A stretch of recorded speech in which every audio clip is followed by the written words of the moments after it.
Showtime!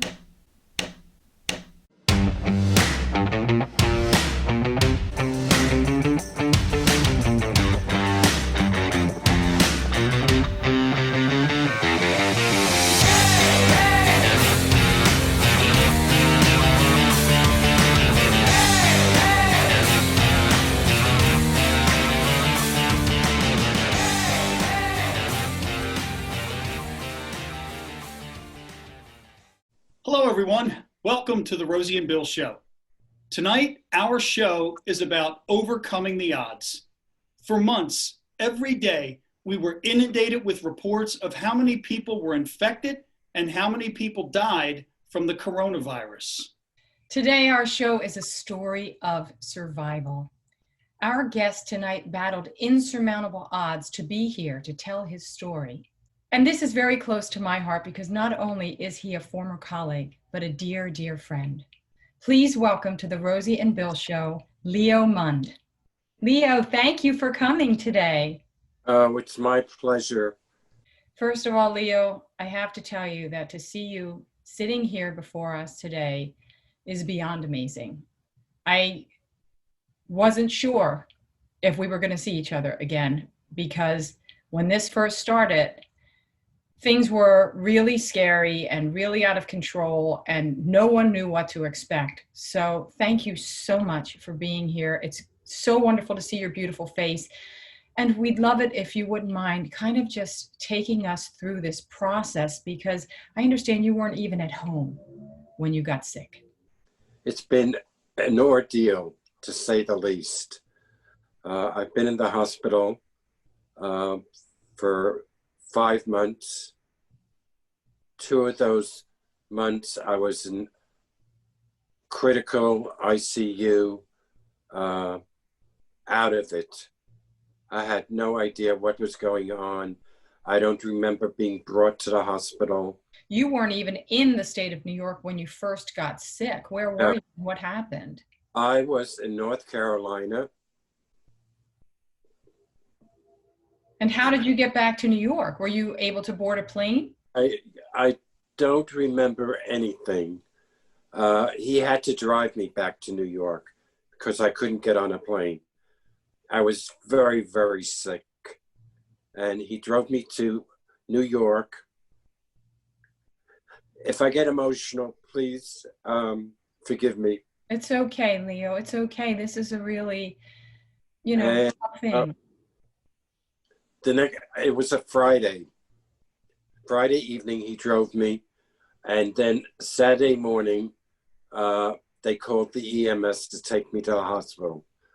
Don't remember anything. I was out, completely out.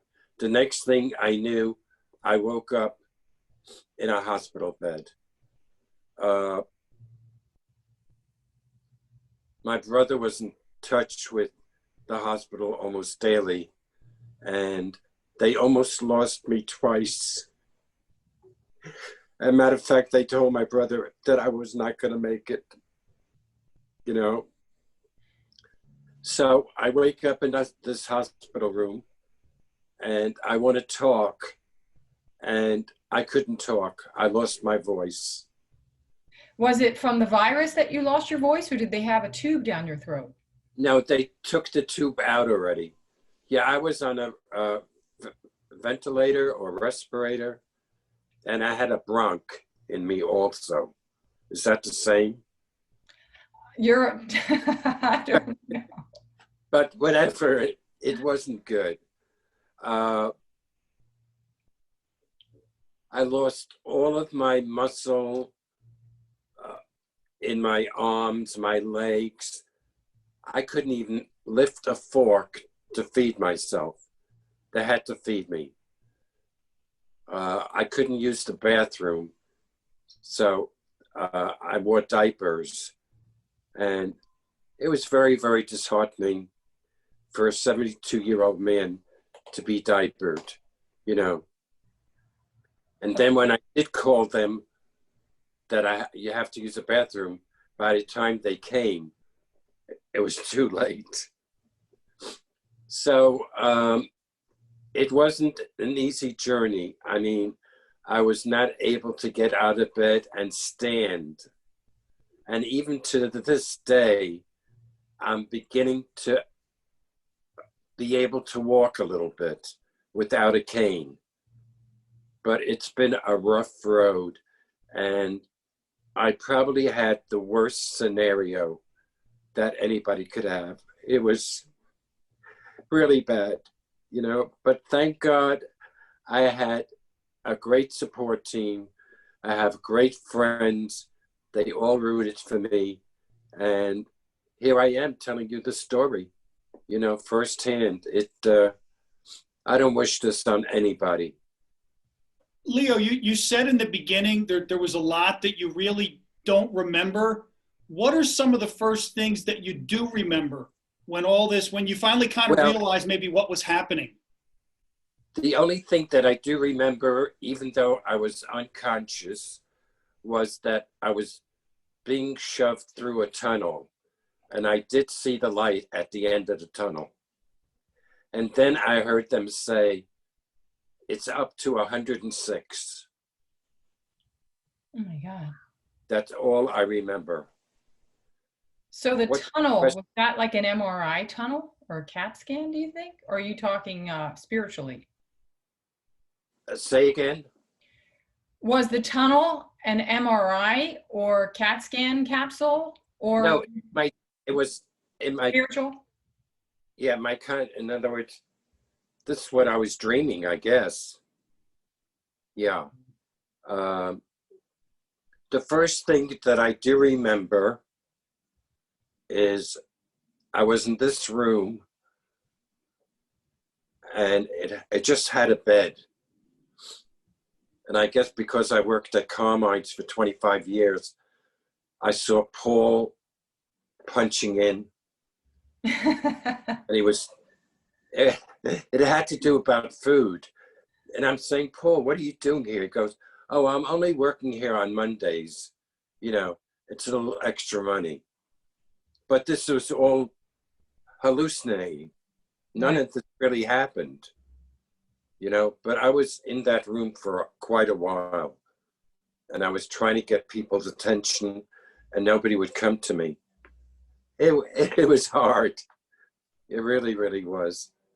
But Leo, what were your symptoms before, other than the fever? I don't know. I was fine. That's the puzzling thing. You know, I was at my friend's house for a week in North Carolina, and I found this out later, that I urinated in his bed. I defecated in his bed. I didn't know any of this. I was like, I was dead. The only thing that I've learned from this whole ordeal is live life to the fullest every day. And a matter of fact, I just today asked for a lawyer to make out my will, because, you know, I'm 72. You just don't know. I mean, who would have thought that something like this could happen? Well, Leo, let me ask you this, because this happened, as far as I know, really pretty early on in March, right? I was admitted March 14th, and I was discharged August 14th. Exactly 5 months. That's incredible. I want to share with you that I remember I actually called you and left a message a few days before I saw something on Facebook about you. I was just calling, wondering how you were doing, because we hadn't. I don't know who put that on, because it was it was the worst picture of me. No, this wasn't a picture at this time. This is when you first went in the hospital. Okay. And I was like, oh my God, what's going on with Leo? Because I went to your page and there were, like, I think, well wishes for you to get better and heal. And I'm like, oh my gosh, does he have this virus? So I think I may have called. Now, Leo and I worked together at Carmine's for many years. So that is the connecting work link. Right. And I did call one of our colleagues, Paul McCann, And I think I even emailed someone else and I said, what's going on with Leo? And one minute you were in ICU, and then a month later you were on a respirator, but then you finally came out of ICU a month or two later, and then you ended up back in ICU. It was such a roller coaster ride for you. I know. When I was home for about 3 weeks, I get a phone call from one of the ex-waiters from 91st Street Carmines, and he goes, "Leo?" I go, "Yes." "Oh, this is Frank Merlot. I heard you died." What? That's crazy. Well, I'm glad you're here. Bill's glad you're here. I have a second chance at life, and I'm so grateful for it. And again, it's because of the support that I've had from my friends that I've been able to get as far as I am now. I mean, I had somebody here stay here and take care of me 24/7, waited on me, breakfast, lunch, helped me shower, helped me to the bathroom. It was just amazing, really. It really showed me the friendship that I have with people. It was very good feeling. Well, you have a lot of good friends, and I I know know. Randy's there with you now. He got this set up for you, and I've met your friend Lynn before, but I know there's a lot of other people you're close with. I mean, I feel so privileged that you got in touch with me to do this episode, really. I mean, I think people should know what people go through. It's not a picnic, trust me. It was a very hard road, and I'm finally now able to talk about it. I mean, I would get so emotional that I couldn't even talk about it, really. Well, and Leo, I think the other thing too that's so powerful is that when this started, it was very early on in this process. And when you said 5 months, in between the Yes, time you were 5 months. admitted to release, I mean that is just unbelievable. And it seems like you experience all of the different things that this virus has done to people over time. You seem to have gone through all of it. Well, what happened was I was 3 months at NYU Langone for 3 months. And I was doing the rehab there, and their rehab was really rough and tough. And they felt I wasn't keeping up with them. So they transferred me to Upper East Side Nursing and Rehabilitation on 79th and 3rd Avenue. Very depressing because it's basically a nursing home. So all you saw were 90-year-old people and actually going to the gym for rehab. And that rehab did me very well. I remember starting out where I couldn't stand, so that they tried to make me walk with the walker, and it was so painful that I took 7 steps. 7 steps. Now I'm able to do 300 that our dear without a Leo walker. is going to get up on his own from his chair. He is now about to get up a third time in 5 minutes. So it's a bit rougher, but it's great exercise and great physical therapy. And he is getting his balance, and he did it faster the third time. Hallelujah, amen. Give me a thumbs up. Yeah, love Wow. you. Fantastic. I have a cane, so I'm getting better. I feel stronger every day. Well, I will say you do look stronger based on one of the photos that I had seen of you when you first went into the rehab. Now, yeah.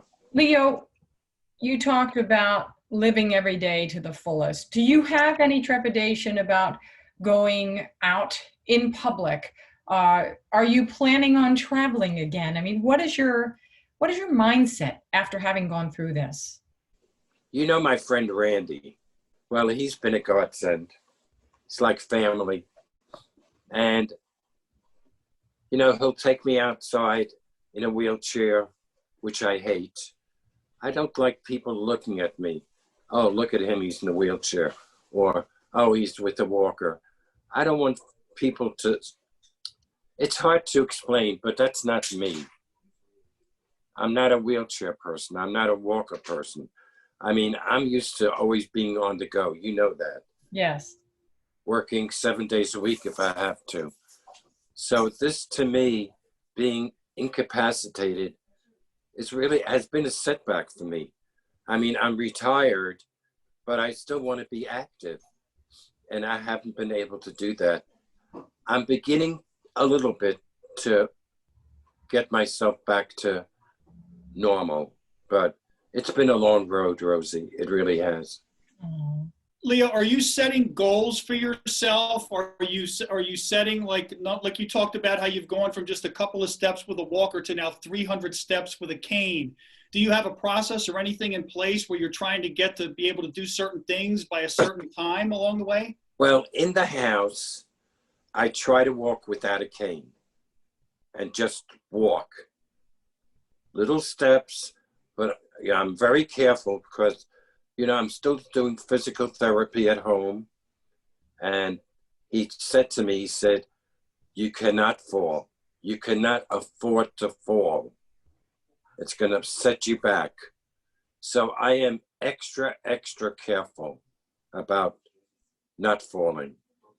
And I do go out every other day with the cane, but then my friend Randy has the wheelchair alongside of me so that I could walk maybe 2 blocks. And if I get tired, I could always sit myself in the wheelchair, you know, just to back up, because I'm still not there, but I'm getting there. And it just doesn't seem like this virus is decreasing. People are thinking, oh, it's not going to happen to me. I don't need a mask. But everybody needs to take precaution because it's a group effort. If people are going to start saying, oh, it's not going to happen to me, I don't need to wear a mask, and everybody does that, then everybody's going to get sick. It's definitely a very contagious virus, which I guess the definition of the pandemic, right? But I mean, it's such heartwarming news to see that you are doing so much better, that you're able to be here talking with us. You know, it's a harrowing experience. You know what I missed the most being in a hospital? I was not able to have visitors. And so, in other words, I wasn't in touch with the outside world except just by phone. And you know me, I'm a very social person. I mean, I love people, and so I really missed that a lot. Yeah, that is the toughest part, even for family members who can't get in there to see you. I couldn't see my brother, my best friend Randy. I couldn't see any of them. It was, you know, it was difficult. Leo, I was going to say that hopefully, you know, now that you're getting better and progressing the way you are, hopefully you can make up for some of those lost times of not seeing people and talking with people. Oh, absolutely. I'm a very social person, so that, you know, I always have people around me. What this whole ordeal taught me was just live every day for the moment. That's all I could say to you. Don't make long range plans. Just live for the moment. And that's what I'm doing. That's great. It's great. And I'm very family oriented. You know that. So that family is everything to me. So I would like to spend more time with them. I was nervous doing this, I'll tell you the truth, because you have to be very informative and tell people what really happened. People don't know. They have no idea. Well, is there anything else, Leo, that you think you would want to make sure that people knew? And like you were just saying, you want to be informative. You want people to understand how serious this was, all the things that you went through. So this is your chance. Is there anything else you can think of that you would want to make sure that everybody knows and understands based on what you went through? No, I mean, what I went through was probably the worst scenario. I mean, I almost died, so that is the worst scenario. But there are mild cases, also where people are in the hospital for a week. Or not in the hospital at all. Oh, right, exactly. So. But you never know which way it's going to go. That's the problem. Exactly. My friend Randy tested positive. He never went to the hospital. So it just, I don't know if it has to do with your body makeup. I mean, I don't know. I can't answer that question. So people that haven't been hospitalized are very, very lucky, But I lived through it. I made it. I'm here. I'm able to talk to you about it. So it's all good. It's great. Leo, you've talked about family and friends, and I understand that there was a long-standing working relationship with you and Rosie at Carmine's. So yes. I'm wondering, I know there has to be a lot of fun stories. Is there at least one story from Carmine's that you can share with us right now? Oh my God. Is it hard to narrow down? We just made it a fun place to work. I mean, because it was such a pressurous job, the old timers tried to have fun while they were working. And even though we did our job very well, we still had fun. So I feel anybody that can enjoy what they're doing, hey, you're a plus.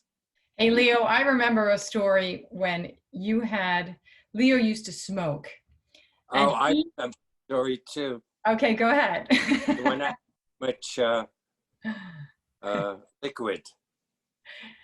Yeah, you had your medicine that you took every night. I had too much medicine. I remember that. And you put me out in the back room.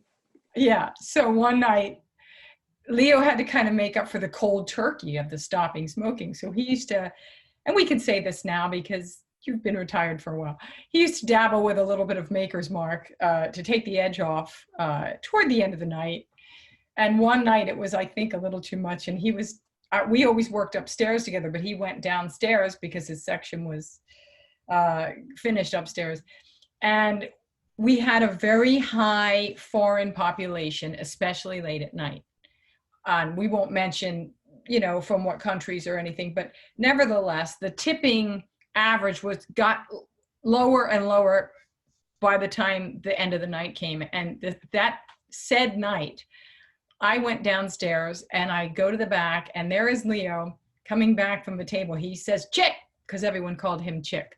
He says, "Chick, I took the check over there and I looked at the tip. It was 10%. I took it back to the table and said, 'You see this? No good.'" And then I did do that. You did. And then you took out your pad and paper and wrote what it should be and said, "This, good." And then you came back. I did do that. And you were proud I think I was the only stuff like that. And I got away with it too. Well, you did, but what ended up happening was that you were out of control that night. And we were like, oh my God, he's going to get himself fired. And he was the most senior waiter there. So we got another server, my friend Barbara and Leo's friend Barbara, to come to cover his station. And I took him upstairs because by that time, Leo, you weren't walking so great.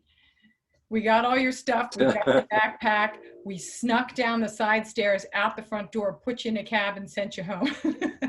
I do remember that. Yeah. And no one ever knew. These are things that we had fun with, though, really. 25 years is a lifetime. Quarter of a century. I came here when I was 44, a young man, and here I am leaving at 69, an old fart. I have no complaints about that job. It was a good job. Leo, I understand that you had a certain name that you had for people that didn't tip well. You had kind of a pet name that you would use to call them. Do you remember what that name was? Well, I don't know if I should say. Well, I can help you. It's not trash, but Garbage. garbage. Garbage. Well, my favorite saying was garbage in, garbage out. Dave Cohn used to say, you know, I mean, even Bill has left that. I remember You you know? coming to the service bar saying, table 90, garbage, chick, garbage. Right, garbage. And then where I had a party of 6 on table 60. We'll have a Carmine salad. Okay, what else are you having? We don't know yet. So I rolled my eyes, and they complained to management. Oh my God, You know. that's funny. Oh, we had so much fun. I'm going to tell one We last did. story. One last story, which is not you or me, but one of the hostesses turned servers when I first started working there was working at table 90, which was a 12 top. And she's giving the specials, greeting the table, and they interrupted her 3 times by saying, butter. And she's like, well, I as soon know. as I leave the table, I'll get the butter. So they interrupted her again.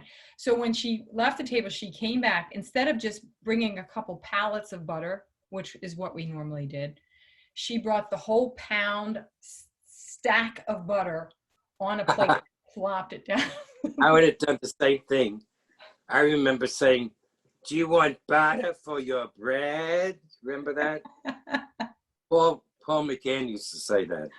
Oh You know. my God. It was, And what then fun when I time. Station A upstairs, Yes. 6 deuces and table 90, Yeah, that was a And- tough station. planned me, and I still had 1 table left, 95. I said, make sure you tell her I have 1 table left. I mean, you know, it was not an easy job, Bill, Oh, I understand.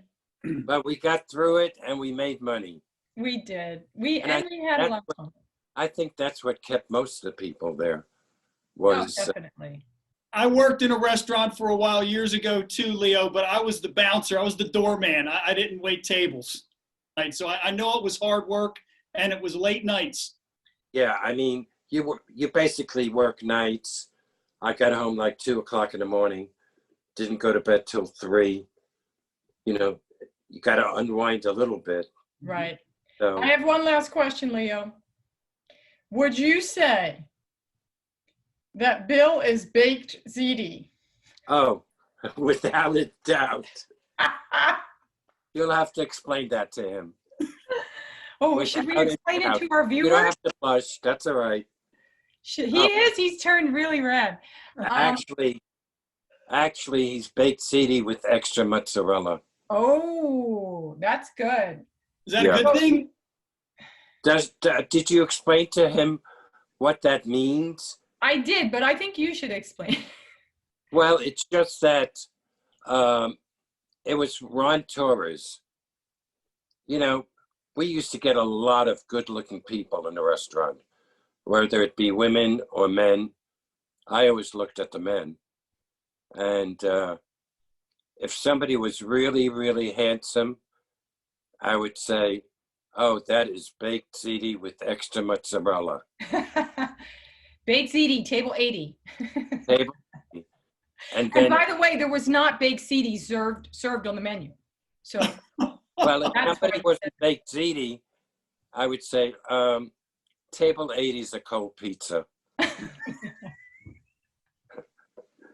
Well, thanks for saying baked ziti, Leo. You made my night. I appreciate that. It's a compliment. So Thank you. yes. yeah, very I good. know. Looking, you know, Leo, it has been just amazing. I am sending you so much love. It's so I good know. to see your beautiful face. Likewise. How's your mom? My mom is great. In fact, she was so touched. Leo called me on my birthday. Now, mind you, he had just gotten out of rehab. And he remembered my birthday in September. I picked up the phone. I hear his voice. I'm like, are you kidding me? This is an amazing human being. You are a Well, beautiful soul. I'm a very sentimental schnook. You are, but that's all wonderful. And we wish you continued strength and perfect health so you can get back out there and travel again and enjoy your life. Leo, we understand that one of your dear friends, Randy, who's helped you through this entire process, is there with you right now. Hi, Randy. How are you? Good to see your handsome face. You too. Thank how- you so much for setting this all up and for letting us see our beloved Leo. Yeah, I all I did was download Zoom. So he That's gives me far more credit than I'm due because he had so many.